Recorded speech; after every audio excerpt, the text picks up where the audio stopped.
পালং শাকের কালার ঠিক রেখে আলু আর চিংড়ি মাছ দিয়ে ঝোল ঝোল করে রান্না করে আজ আপনাদের সাথে শেয়ার করব কিভাবে রান্না করলে কালারটা সবুজ থাকবে।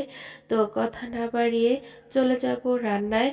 তো এখন একটা কড়াইয়ের মধ্যে আমি তেল দিয়ে দিয়েছি। শাক রান্না করার সময় একটু তেলটা বেশি দিতে হয়।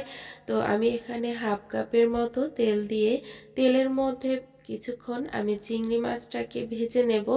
এরপরে ভাজা হয়ে গেলে পেঁয়াজ কুচি, রসুন কুচি আর কাঁচামরিচ দিয়ে অনেকটা সময় ভেজে নিয়ে এরপরে এখানে শুকনো মশলাগুলো অ্যাড করব। হলুদের গুঁড়া আর মরিচের গুঁড়া দেব, আর স্বাদ মতো লবণ অ্যাড করে দিয়েছি। এখন মশলাগুলো কিছুক্ষণ তেলের মধ্যে ভেজে নেব।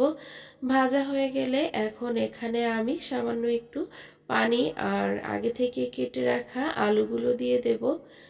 আলু আর পানি দিয়ে এরপরে আলুটাকে খুব ভালো করে সিদ্ধ করে নেব। আমি এখন একটা ঢাকনা দিয়ে ঢেকে দেব। আলুটাকে খুব ভালো করে সিদ্ধ করতে হবে, কারণ পালং শাক সিদ্ধ হতে কিন্তু একদমই সময় লাগে না। তো এই তো দেখতে পাচ্ছেন আলুটা খুব ভালোভাবে সিদ্ধ হয়ে গেছে। এখন এখানে আমি আগে থেকে কেটে রাখা পালং শাকগুলো দিয়ে দেব। পালং শাকে অনেক বালু থাকে, তাই আমি শাকগুলোকে আগে থেকে খুব ভালো করে ভিজিয়ে রেখেছিলাম অনেকটা সময়। এরপরে ধুয়ে নিয়েছি, ধুয়ে এরপরে কিন্তু কেটে নিয়েছি। আর শাকটা কিন্তু যে কোনো শাকই বলেন আগে ধুয়ে নিতে হয়, এরপরে কিন্তু কাটতে হয়, তাহলে এর ভিটামিনটা থেকে যায় শাকের মধ্যে, নষ্ট হয় না।